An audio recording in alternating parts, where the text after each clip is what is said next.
Hello guys, welcome back to our YouTube channel. तो देखिए, मैं आपका दोस्त अभय आज आप लोगों के साथ लेकर आया हूँ वीडियो, जिसमें आज हम देखने वाले हैं जो भी दिल्ली यूनिवर्सिटी के स्टूडेंट हैं जिनके भी पास फाइनेंशियल मैनेजमेंट का सब्जेक्ट है, उन सभी के लिए वीडियो होने वाली है, जिसके अंदर मैं आपको करवाने वाला हूँ इसकी पांचों यूनिट की एक एक वन शॉट रिवीजन। जिसके अंदर मैं आपको एक वीडियो के अंदर एक कंप्लीट यूनिट को कवर करवा दूंगा। जितना भी उसका थ्योरेटिकल इंपॉर्टेंट पार्ट है, जितने भी उसके अंदर कंसेप्ट है, जितने भी फॉर्मूलेज हैं, सारी चीजें आपको एक ही वीडियो के अंदर कवर करवा दूंगा। तो जिन नोट्स में से मैं आपको ये वीडियो कवर करवा रहा हूँ वो पेड नोट्स हैं। अगर आपको परचेज करने हैं तो आप 199 रुपीज में पांचों यूनिट के नोट्स परचेज कर सकते हैं, जिसके अंदर आपका सारा थ्योरी कंटेंट कवर करा गया है और यूनिट वाइज आपके थ्योरी और प्रैक्टिकल क्वेश्चंस दिए गए हैं। तो बिना देर किए शुरू करेंगे हम अपनी आज की वीडियो और देखेंगे इन वन शॉट रिवीजन को। लेकिन अगर आपने अभी तक चैनल को सब्सक्राइब ना करा हो तो चैनल को जरूर सब्सक्राइब कर लें, वीडियो को लाइक करना ना भूलें, अपने सभी दोस्तों के साथ शेयर करना ना भूलें। तो चलिए शुरू करते हैं हम अपनी आज की वीडियो। यूनिट नंबर 5 है वर्किंग कैपिटल डिसीजन। सबसे पहले इसमें देख लेते हैं हमें क्या क्या चीजें कवर करनी है। पहला है concept of working capital, operating and cash cycle, risk trade off, working capital estimation, receivable management. ये सारी चीजें हमें इसके अंदर कवर करनी है। सबसे पहले कंसेप्ट ऑफ वर्किंग कैपिटल की वर्किंग कैपिटल होती क्या है। तो working capital is the excess of current assets over current liability. एक फर्म के बैलेंस शीट में या फर्म के अंदर जो उसकी करंट एसेट और करंट लायबिलिटी है, करंट एसेट करंट लायबिलिटी से कितना ज्यादा है, जो वो चीज कहलाती है उसकी working capital. There are two concept of working capital, quantitative and qualitative. Working capital के दो कंसेप्ट है, quantitative concept and qualitative concept. Some people also define two concept as gross concept and net concept, और इन्हीं को gross या net concept भी कहा जाता है। According to quantitative concept, the amount of working capital refers to total of current assets. Current assets are considered to be gross working capital in this concept. Quantitative concept के अंदर working capital क्या है, जो भी current asset है उन्हें working capital कहा जाता है। इसे ही ग्रॉस कंसेप्ट भी कहा जाता है, ग्रॉस वर्किंग कैपिटल कहा जाता है। The qualitative concept give an idea regarding source of financing capital. According to qualitative concept of the amount of working capital refers excess of current assets over current liability. वहीं जो qualitative concept है वो क्या कहता है कि जो working capital है वो क्या होता है, कितने करंट एसेट ज्यादा है करंट लायबिलिटी से, वो कहलाती है क्वालिटेटिव वर्किंग कैपिटल या नेट वर्किंग कैपिटल। ठीक है। अब कौन कौन से फैक्टर रहेंगे जो कि वर्किंग कैपिटल रिक्वायरमेंट डिटरमाइन करते हैं कि एक फर्म की क्या वर्किंग कैपिटल रिक्वायरमेंट होगी, वो किन किन फैक्टर्स के ऊपर डिपेंड करती है। सबसे पहला है nature of business. The nature and volume of business is an important factor in deciding the need working capital. Working capital कितनी चाहिए वो डिसाइड करने के लिए एक बिजनेस का नेचर क्या है और उसके वॉल्यूम ऑफ बिजनेस क्या है, उस चीज पर डिपेंड करता है वर्किंग कैपिटल की रिक्वायरमेंट। पब्लिक यूटिलिटी वाली सर्विस को कम वर्किंग कैपिटल चाहिए as compare to manufacturing firm. ठीक है। नेक्स्ट है साइज ऑफ बिजनेस यूनिट। तो it is an important factor for determining proportion of working capital. Business unit का क्या साइज है, इस चीज पर भी वर्किंग कैपिटल की रिक्वायरमेंट डिपेंड करती है। The general principle in this connection is that bigger the size of unit the more will be the amount of working capital. General concept क्या कहता है कि जितनी ज्यादा बड़ी फर्म होगी, जितना ज्यादा बड़ा बिजनेस यूनिट होगा, उतनी ज्यादा वर्किंग कैपिटल की रिक्वायरमेंट होती है। नेक्स्ट है टाइम कंज्यूम्ड फॉर मैन्युफैक्चरर। तो the longer the period of manufacturer the larger the inventory required. किसी चीज को बनाने में कितना टाइम लग रहा है, जितना ज्यादा टाइम लग रहा है उतनी ज्यादा आपको इन्वेंट्री की जरूरत पड़ेगी। However, if the flow of product is quite steady, although the value of good is process is large, the working capital will not vary much from time to time. तो अगर आपको ज्यादा इन्वेंट्री चाहिए तो उसके लिए आपको ज्यादा वर्किंग कैपिटल भी लगेगी।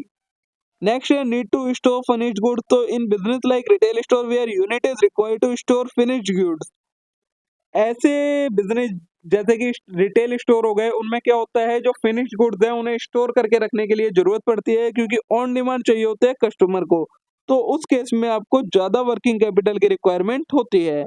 नेक्स्ट आता है terms and condition of purchase and sale. तो the place given to credit buyers concern in its dealing with creditor and debtor may also be considered to assess the adequacy of working capital. क्या बोला है कि एक business के अंदर जो creditor है उनसे कितना क्रेडिट पीरियड मिल रहा है बिजनेस को, और जो उसके डेटर हैं उन्हें कितना वो क्रेडिट पीरियड दे रहे हैं, उस चीज पर भी डिपेंड करता है कि कितनी वर्किंग कैपिटल की रिक्वायरमेंट होगी फर्म को। नेक्स्ट आता है टेक्नोलॉजी। और तो a firm using labour oriented technology will require more working capital as to pay labour wages regularly. एक ऐसी बिजनेस जो कि लेबर ओरिएंटेड टेक्नोलॉजी का यूज कर रही है, उसे ज्यादा वर्किंग कैपिटल चाहिए होगी अपनी लेबर को पे करने के लिए, ठीक है।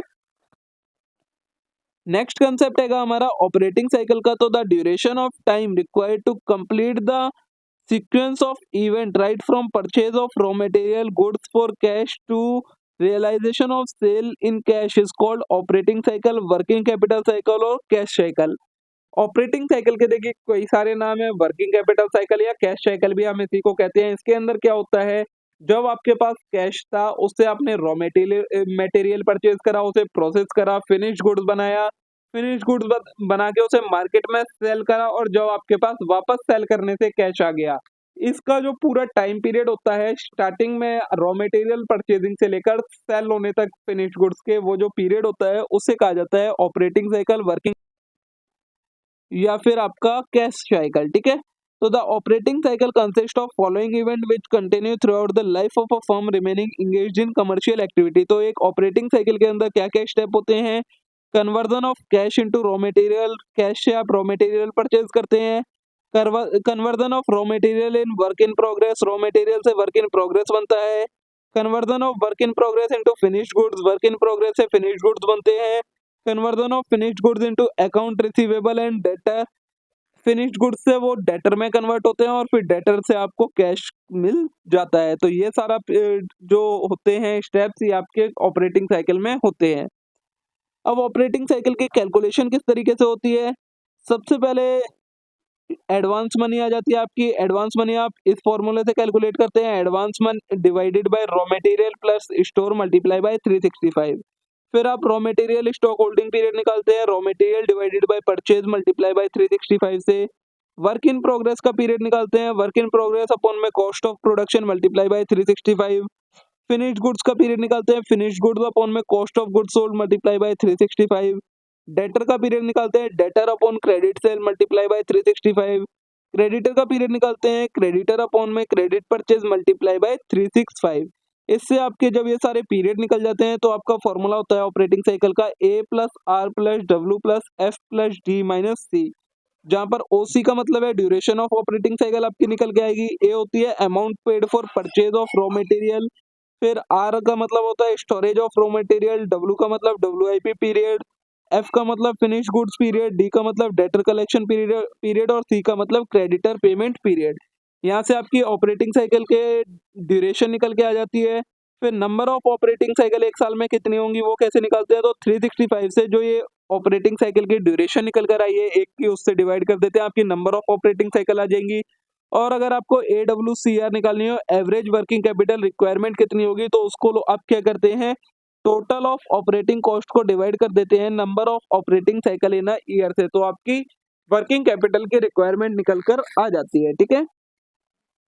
वर्किंग कैपिटल को एस्टिमेट किस तरीके से करा जाता है, तो वर्किंग कैपिटल के अंदर आपका होता है current assets minus current liability. तो आपके जितने भी करंट एसेट्स होते हैं उसमें से आप जो भी करंट लायबिलिटी है उन्हें माइनस कर देते हैं। अब जो ये करंट एसेट और करंट लायबिलिटी होती है इसकी अमाउंट कैसे निकालते हैं, तो उसके लिए ये फॉर्मूलाज दिए हैं। रॉ मटेरियल का निकालने के लिए cost of material in stock, work in progress stock का तो cost of material plus wages plus overhead of work in progress, finish goods का स्टॉक निकालने के लिए cost of material plus wages plus overhead of finish goods, creditor for material तो cost of average outstanding creditor, creditor for wages तो average wages outstanding, creditor for overhead तो average overhead outstanding. इस तरीके से आप ये अमाउंट निकालते हैं। फिर आपका ये फॉर्मेट होता है वर्किंग कैपिटल रिक्वायरमेंट एस्टिमेट करने का। आप करंट एसेट लिखते हैं, सारे के सारे एसेट का पीरियड वगैरह लिख लेते हैं, अमाउंट निकाल लेते हैं पीरियड के अकॉर्डिंग ऊपर वाले फॉर्मूला से।